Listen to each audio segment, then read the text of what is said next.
Hello everyone, आज date है 18 नवंबर 2021 और द हिंदू न्यूज एनालिसिस में आपका स्वागत है। इस वीडियो में हम द हिंदू की इंपोर्टेंट न्यूज़ को एग्जाम के पॉइंट ऑफ व्यू से डिस्कस करेंगे। नीचे डिस्क्रिप्शन बॉक्स में Telegram channel volcano IAS academy का लिंक दिया हुआ है। First important article Lakhimpur case को लेकर के सुप्रीम कोर्ट से मांग की गई थी कि इंडिपेंडेंट इसकी जाँच करवाई जाए ताकि इंडिपेंडेंट जो रिजल्ट है वो सामने, आउटकम जो है वो सामने आ सके। इसी को लेकर के सुप्रीम कोर्ट ने x high court Punjab and Haryana high court जज जो है राकेश कुमार जैन, उनको अपॉइंट किया है कि एक टाइम बाउंड इन्वेस्टिगेशन में आप लखीमपुर खीरी में जो मर्डर और वायलेंस हुए उसका रिजल्ट लेकर के आओ और जो रिजल्ट हो वो ट्रांसपेरेंसी, फेयरनेस और एब्सोल्यूट इम्पार्शियलिटी को इंश्योर कर सके। इसके अलावा 3 ऐसे आईपीएस ऑफिसर हैं, उनको भी स्पेशल इन्वेस्टिगेशन टीम बनाई गई है और वो भी इस तरीके की जांच सामने आएगी। अब इसमें सुप्रीम कोर्ट ने एक इंपॉर्टेंट स्टेटमेंट दिया है कि जिन भी पर्सन्स को अपॉइंट किया गया है उनका यूपी से कोई भी लेना देना नहीं है। मतलब जो भी रिजल्ट आएगा वो एकदम बेहतरीन और इंडिपेंडेंट ट्रांसपेरेंसी के साथ में रिजल्ट आएगा। नेक्स्ट इंपॉर्टेंट न्यूज़ है दिल्ली एयर को लेकर के। इस आर्टिकल में सुप्रीम कोर्ट ने ये बोला है कि ब्यूरोक्रेसी का जो इनर्शिया है उसकी वजह से ये सारी प्रॉब्लम्स क्रिएट हो रही हैं। 5 स्टार 7 स्टार होटल में बैठ करके जो लोग हैं वो ये डिस्कशन कर लेते हैं कि फार्मर्स को ब्लेम कर देते हैं कि स्टेबल बर्निंग की वजह से ये सारी प्रॉब्लम हो रही है, लेकिन जो फार्मर्स हैं उनकी जो भी इशू हैं उनको कोई भी समझने का ट्राई नहीं करता। सुप्रीम कोर्ट ने ये भी बोला कि अगर गवर्नमेंट चाहे तो पॉजिटिव कुछ ऐसे स्टेप उठाए जिसकी वजह से जो स्मोग है उसको इमीडिएटली ख़त्म किया जा सके, या फिर आप फार्मर्स को ब्लेम कर रहे हो उनको भी कुछ अल्टरनेट ऐसे सोर्सेज प्रोवाइड कराओ जिसके बेसिस पर वो इस प्रॉब्लम को ना करें। आप बैठ करके सिर्फ डिसीजन ले लेते हो, किसी के ऊपर भी ब्लेम कर देते हो। सारी जो जिम्मेदारियां हैं वो खुद के ऊपर लेनी चाहिए, क्योंकि आप वहाँ हो जहाँ पर एडमिनिस्ट्रेशन को बेहतरीन बनाने के लिए आप पॉलिसीज को इम्प्लीमेंट करोगे, और जब आप ही दूसरों के ऊपर अपनी जिम्मेदारियां डाल दोगे तो फिर उसका रिजल्ट तो आएगा ही नहीं। यहाँ पर जो ये पिक्चर है नेक्स्ट, ये है करतारपुर साहिब जो कॉरिडोर है उसको लेकर के। एक लंबे समय के बाद में इसको ओपन कर दिया गया है। कोविड पेंडेमिक की वजह से इसको बंद कर दिया गया था। सिखिज्म जो रिलीजन है उसके 2 इंपॉर्टेंट श्राइन, एक तरफ इंडिया में और एक तरफ जो पाकिस्तान है वहाँ पर, उन दोनों को कनेक्टिविटी देने के लिए इस कॉरिडोर को बनाया गया था। नेक्स्ट इंपॉर्टेंट न्यूज़ है त्रिपुरा में अभी कुछ इंसिडेंट देखने को मिले जिसकी वजह से कुछ लोगों ने अपने सोशल मीडिया में कुछ ऐसे स्टेटमेंट दिए जिसके आधार पर गवर्नमेंट ने वहाँ की ने यूएपीए एक्ट के तहत उनके ऊपर केस दर्ज कर लिए। अब सुप्रीम कोर्ट ने उन लोगों को रिलीफ दिया है कि उनका वो मोटिव नहीं था जिसके आधार पर उनके ऊपर यूएपीए एक्ट लगाया गया। नेक्स्ट इंपॉर्टेंट न्यूज़ है ASER रिपोर्ट को लेकर के। Annual status of education report 2021 में ये बोला गया है कि स्कूल में जो एनरोलमेंट है वो एक तरीके से घटा है।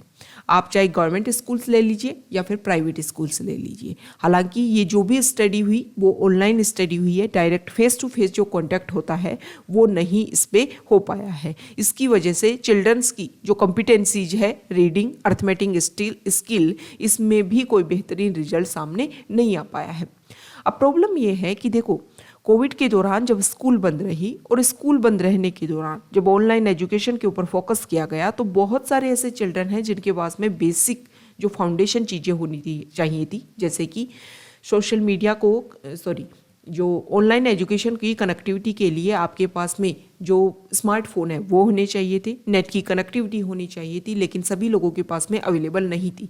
मतलब एजुकेशन में एक मेजर गैप आया है और उसको फिल करने के लिए गवर्नमेंट को कुछ बेहतरीन इनिशिएटिव करने होंगे, तभी जा कर के जो चिल्ड्रन हैं उनमें जो गैप आया है एजुकेशन में उसको फिल करना होगा। नेक्स्ट इंपॉर्टेंट न्यूज़ यहाँ पर देखिए, कुलभूषण जाधव, आप सभी जानते होंगे कि हमारे इंडियन जो है उसको पाकिस्तान जेल में कैद है, उसके ऊपर केस चला और उन्होंने उसको डेथ सेंटेंस दी थी पाकिस्तान ने, लेकिन बाद में इंडिया ने इस केस को लेकर के गए हम इंटरनेशनल कोर्ट ऑफ जस्टिस में, और उसमें बोला गया, उस इंटरनेशनल कोर्ट ऑफ जस्टिस ने ये बात बोली कि जो पाकिस्तान है उसमें इस तरीके का रूल निकाला जाए, इस तरीके का लॉ बनाया जाए कि जो डेथ सेंटेंस दी गई है उसको चैलेंज कर सके कुलभूषण जाधव। और इसी के ध्यान के आधार पर पाकिस्तान की पार्लियामेंट ने एक नया लॉ निकाला है जिसके बेसिस पर कुलभूषण जाधव अपनी डेथ सेंटेंस को दोबारा से क्या कर सकता है, रिव्यू पिटीशन के लिए अप्लाई कर सकता है। नेक्स्ट इंपॉर्टेंट न्यूज़ है पेज नंबर 3 से पेज नंबर 3 देखिए। यहाँ पर जो लगभग आर्टिकल है वो दिल्ली से रिलेटेड है कि दिल्ली में जो पोल्यूशन है उसको कैसे कंट्रोल किया जा सके। जो दिल्ली सरकार है वो 1000 CNG बसेज को मतलब खरीदेगी, ताकि जो पब्लिक ट्रांसपोर्ट है उसको और ज़्यादा प्रमोट किया जा सके। लोग जो अपने पर्सनल व्हीकल्स हैं उनको यूज़ ना करें, और जितने व्हीकल्स कम होंगे दिल्ली की सड़कों पर उतना ज़्यादा जो एमिशन है वो कम होएगा। यहाँ पर जो आर्टिकल है वो भी इसी से रिलेटेड है कि 21 नवंबर तक दिल्ली में हैवी व्हीकल जो है उनकी एंट्री को बैन कर दिया है। इसकी मेजर रीज़न यही है कि जो ये यहाँ पर एयर की क्वालिटी आप देख रहे हो इसका थोड़ा सा अपग्रेडेशन किया जा सके। नेक्स्ट इंपॉर्टेंट न्यूज़ यह देखिए पेज नंबर 5 से। यहाँ पर जो आर्टिकल है वो मिस्टर वेंकैया नायडू, हमारे जो वाइस प्रेसिडेंट हैं, उनके द्वारा ये बात बोली गई है कि देखो बेंगलुरु टेक्नोलॉजी समिट हो चल रही है, उसमें कुछ इनोवेशन के ऊपर, कुछ टेक्नोलॉजी के ऊपर फोकस किया जा रहा है। तो वेंकैया नायडू ने एक बात बोली, vice president mister Venkaiah Naidu ने, कि जो भी टेक्नोलॉजी है उसका यूज़ किया जाए हमारे जो फार्मर्स हैं उनका अपग्रेड करने के लिए। उनको बेहतरीन टेक्नोलॉजी और इनोवेशन के साथ में जब उनको हम लबरेज करेंगे तभी उसके बेहतरीन रिजल्ट सामने आएंगे। यहाँ पर जो नेक्स्ट आर्टिकल है यह देखिए एडिटोरियल पेज से। अभी आप देख रहे होंगे कि मद्रास हाईकोर्ट के जज जो हैं उनको भेज दिया जा रहा है, कहाँ पर? उनको भेजा जा रहा है मेघालय। तो इसी को लेकर के इशू चल रहा है कि देखो जो भी ट्रांसफ़र होता है हाईकोर्ट में, जो भी ट्रांसफ़र होता है उसका हम किसी भी तरीके से, जो सुप्रीम कोर्ट है, सुप्रीम कोर्ट का जो कोलेजियम है वो इसमें एक मेजर रोल प्ले करता है। एक सेकेंड, थोड़ा नेट इशू है।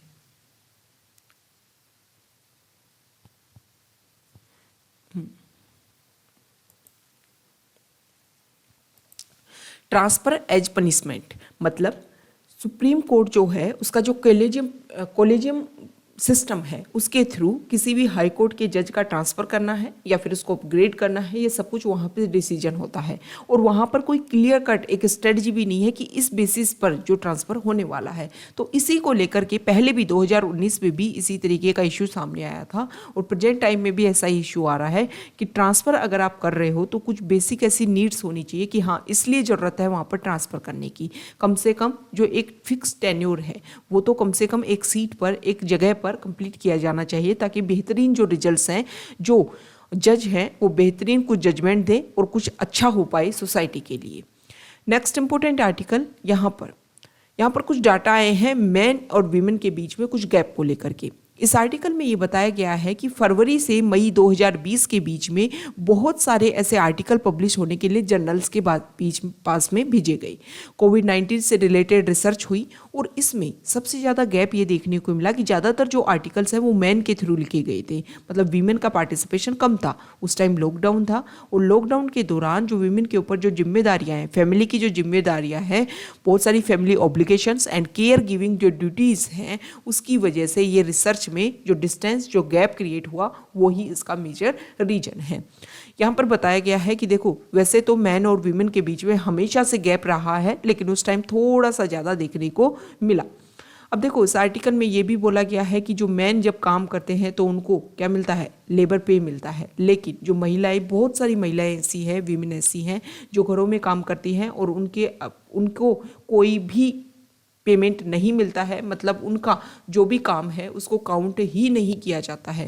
ऐसा नहीं होना चाहिए। जो वीमेन है उनका भी पार्टिसिपेशन इक्वल करने के लिए आपको जो ड्यूटीज़ हैं, देखो ये चीज़ें सोसाइटी में जो है वो गवर्नमेंट आकर के इसको नहीं सुधार सकती। ये जो पैट्रियार्कल जो सोसाइटी है उसमें जो माइंड सेट है उसको चेंज करने के लिए सब कुछ अवेयरनेस क्रिएट करनी होगी। और इस आर्टिकल में ये भी बताया गया है कि कुछ स्टेट ही ऐसे हैं जहाँ पर मैन और वीमेन का जो पार्टिसिपेशन है, जो फैमिली की ड्यूटीज़ हैं उसमें इक्वलिटी आप मान सकते हो, लेकिन ज़्यादातर जो हमारे स्टेट हैं वहाँ पर वीमेन जो है अगर वो जॉब भी करती है तब भी उसकी फैमिली की जो ड्यूटीज़ है उसमें उसका पार्टिसिपेशन ज़्यादा है। Next important news page number 8 से। यहाँ पर जो आर्टिकल है यहाँ देखिए, हमारे जो डिफेंस मिनिस्टर हैं उन्होंने इम्पोर्टेंट स्टेटमेंट दिया कि बहुत सारे रास्ते मिलिट्री में, बहुत सारे रास्ते विमेन के लिए बंद थे और उन सभी को अब खोल दिया गया है। अभी जो एनडीए का एग्ज़ाम हुआ और एनडीए के एग्ज़ाम में नेशनल डिफेंस एकेडमी का जो एडमिशन टेस्ट था उसमें लगभग 2 लाख के लगभग जो लड़कियाँ हैं वो उसमें शामिल हुई। पहली बार एनडीए के एग्ज़ाम में विमेन को पार्टिसिपेशन दिया गया है। यहाँ पर जो आर्टिकल है वो ग्लासगो समिट को लेकर के मीन्स COP26 की मीटिंग को लेकर के। इस आर्टिकल में ये बताया गया कि लास्ट डे जो एग्रीमेंट साइन करवाया जा रहा था उसमें कुछ ऐसा इंटरफेरेंस किया गया जिसके ऊपर इंडिया के ऊपर एलिगेशंस लगाए गए हैं, जिसकी वजह से ग्लासगो पैक्ट वीकन हो गया है। इसका मेजर रीजन ये है कि कोल को इस एग्रीमेंट में ये बोला गया था कि हम फेज्ड आउट करेंगे, लेकिन इंडिया ने और चाइना ने ये बोला है कि हम फेज डाउन करेंगे। मतलब एकदम से कंप्लीट हटा नहीं सकते भाई, हमारी बहुत ज़्यादा डिपेंडेंसी है कोल के ऊपर, तो एकदम से उसको ख़त्म नहीं कर सकते। हम उसको धीरे धीरे प्रोसीजर के तहत ख़त्म करने की कोशिश करेंगे। इसके अलावा इस आर्टिकल में ये भी बोला गया है कि हमारे जो प्राइम मिनिस्टर ने बहुत सारी चीज़ें बताई कि 2070 तक हम नेट जीरो एमिशन ले आएंगे, टेक्नोलॉजी में ग्रीन रिन्यूएबल एनर्जी में बहुत ज़्यादा चेंजेस करेंगे। तो इसके बारे में भी ये बोला गया है कि ये इंडिया के खुद के टारगेट है, हमने किसी दूसरे के साथ में टारगेट नहीं बनाए हैं। इंडिया के टारगेट्स हैं, एम्स हैं, और जिनको हम क्या करेंगे, अचीव करने की कोशिश करेंगे। नेक्स्ट इंपॉर्टेंट न्यूज़ यहाँ पर देखिए, CBI और ED के खिलाफ में वेस्ट बंगाल में प्रिविलेज मोशन लाया गया है। अभी आपको नीचे कमेंट बॉक्स में ये बताना है कि प्रिविलेज मोशन कब लाया जाता है और इसकी डेफिनेशन क्या है। ओके, नेक्स्ट इंपॉर्टेंट न्यूज़ है पेज नंबर 9 से। यहाँ देखिए, हाँ, यहाँ पर जो आर्टिकल है वो इंडिया और रशिया के बीच में जो 2+2 डायलॉग होगा उसके बारे में है। ये आशा की जा रही है 6 दिसंबर को मीटिंग होने वाली है कि डिफेंस, साइंस एंड टेक्नोलॉजी और ट्रेड जैसे जो इशू है जिनके ऊपर बहुत सारे पैक्ट साइन हो सकते हैं। 2+2 जो डायलॉग होती है उसमें आप सभी को पता है कि जो एक्सटर्नल अफेयर्स मिनिस्टर है और जो डिफेंस मिनिस्टर है वो उसमें पार्टिसिपेशन करेंगे। अभी हमने US के साथ में भी इस मीटिंग को किया और अभी रशिया के साथ में भी होने वाला है। S-400 जो टेक्नोलॉजी हम ट्रांसफ़र करवा रहे हैं वो भी एक मेजर मुद्दा बना हुआ है प्रेजेंट टाइम में इंडिया और US के रिलेशंस को भी मेंटेन करने में। देखो, US चाहता है कि उसकी जो डोमिनेंस है वो कंप्लीट ग्लोबल लेवल पर इंक्रीज रहे, और हमारा देखने को ये प्रोसीजर मिला कि हम पहले ज़्यादातर जो वेपन्स है, मिलिट्री वेपन्स, वो रशिया से क्या करते थे, खरीदते थे। लेकिन कुछ टाइम के बाद में ट्रेंड चेंज हुआ और US के ऊपर जो हमारी डिपेंडेंसी है वो ज़्यादा इंक्रीज हुई। US चाहता है कि सभी कंट्रीज मेरे ऊपर डिपेंड करें, लेकिन जैसे ही रशिया के साथ में 2018 में टारगेट हुआ कि S-400 जो डिफेंस सिस्टम है उसको लिया जाएगा। अब ये S-400 डिफेंस सिस्टम है क्या? देखो भाई, इसमें शॉर्ट रेंज की मिसाइल भी है और लॉन्ग रेंज की मिसाइल भी है। अभी आपने ये देखा होगा कि जो गाजा पट्टी से रॉकेट आए उनको किस तरीके से इजराइल ने काउंटर किया। इसी तरीके का जो सारी की सारी डिफेंस सिस्टम है वो S-400 डिफेंस सिस्टम में है। सभी के सभी तरीके के जो एरियल टारगेट्स हैं उनको डिटेक्ट करेगा S-400 और फिर उनको ख़त्म कर देगा। और हमारे जो नॉर्दर्न वाले पार्ट में, ईस्टर्न वाले पार्ट में, और स्पेसिफिक अगर हम देखें जो हमारा वेस्टर्न बॉर्डर है वहाँ पर हमारी बहुत प्रॉब्लम, मतलब चाइना और पाकिस्तान के साथ में बहुत ज़्यादा इशू है। हो सकता है आने वाले टाइम में इस तरीके के इशू और ज़्यादा देखने को मिले। मई 2020 में जब इशू हुआ गालवान वैली में, तो ये माना जा रहा है कि चाइना ने वहाँ पर S-400 डिफेंस सिस्टम को डिप्लॉय कर दिया था। तो ये सारी चीज़ें हैं, अपने आप को और ज़्यादा स्ट्रेंथन करने के लिए S-400 डिफेंस सिस्टम को हमने खरीदा है। US चाहता है कि मेरा डोमिनेंस रहे, लेकिन इंडिया का साथ US और भी पॉइंट्स पे चाहता है, जैसे कि चाइना को काउंटर करने के लिए, इंडो पैसिफिक जो रीजन है उसको फ्री एंड फेयर बनाने के लिए। इसीलिए इंडिया ने जो वहाँ की जो कांग्रेस है उसमें वेवर करने की बात की गई है कि इंडिया के ऊपर कोई भी बैन ना लगाया जाए। नेक्स्ट इंपॉर्टेंट न्यूज़ यहाँ देखिए, पेज नंबर 10 से। यहाँ पर MP जो गवर्नमेंट है उन्होंने ये बोला है कि PDS सिस्टम के तहत जो ग्रेन्स मिलते हैं, जो राशन दिया जाता है, वो उन्हीं लोगों को दिया जाएगा जिन्होंने फुली वैक्सीनेटेड जो लोग हैं। मतलब एक तरीके से जो वैक्सीनेशन की रेट है उसको इंक्रीज करने के लिए गवर्नमेंट अपनी अपनी तरफ से क्या कर रहे हैं, इनिशिएटिव लेकर के आ रहे हैं। एक मिनट, नेक्स्ट इंपॉर्टेंट न्यूज़ है फॉरेन पेज से। यहाँ पर जो आर्टिकल है फॉरेन पेज पे देखो, सी जिनपिंग के बारे में बताया गया है कि सी जिनपिंग ने PLA के ऊपर अपना जो कंट्रोल है उसको और ज़्यादा टाइटन करने की कोशिश कर दी है। मतलब जो अपना रूल है, जो अपना डोमिनेंस है उसको क्रिएट करने की कोशिश कर रहा है। श्रीलंका में जो अपोजिशन लोग हैं वो प्रोटेस्ट कर रहे हैं कि यहाँ पर इकोनॉमिक एक तरीके से डिग्रेडेशन देखने को मिल रहा है और जो गवर्नमेंट है वो इसके लिए हेल्प करे। यहाँ पर आर्टिकल है, मालदीव ने रिजेक्ट किया है। देखो, एक कैंपेन चल रहा था और उसमें इंडिया आउट कैंपेन, मतलब मालदीव के जो लोग हैं वो एक कैंपेन चला रहे थे और उसमें बोल रहा था कि इंडिया जो भी हमें हेल्प करता है उसकी हमें ज़रूरत नहीं है। अब इंडिया ने इसको, मालदीव ने इसको रिजेक्ट किया गया, ऐसा कुछ भी नहीं है। ये फेक कैंपेन चलाया गया है और फेक तरीके की जो न्यूज़ है उनको फैलाया जा रहा है, स्प्रेड किया जा रहा है। इंडिया ने तो हमेशा से मालदीव के एक क्लोजेस्ट एलआई के रूप में, एक सहायक के रूप में, नेबर के रूप में काम किया है और बेहतरीन हमेशा जो तरीके से मालदीव की हेल्प करने की कोशिश की है। तो देखो अब सोशल मीडिया का कितना गलत तरीके से यूज हो रहा है, कोई भी जो इन्फॉर्मेशन है उसको किस तरीके से स्प्रेड किया जा सकता है। यहाँ पर एक इम्पोर्टेंट न्यूज़ और है, एक सेकेंड, पेज नंबर जो 3 है उसी पे ये जो मोन्यूमेंट्स आप देख रहे हो ये मुगल टाइम का, मुगल जो एरा है उस टाइम का है। इसके बारे में ये बताया गया है कि 3 साल से लगभग यहाँ पर साइंटिफिक तरीके से इसको क्लीन किया जा रहा है और इसका जो भी प्लास्टर है उसको मतलब एक बहुत ही प्रोसीजर के तहत इसको रिस्टोर करने की कोशिश की गई है।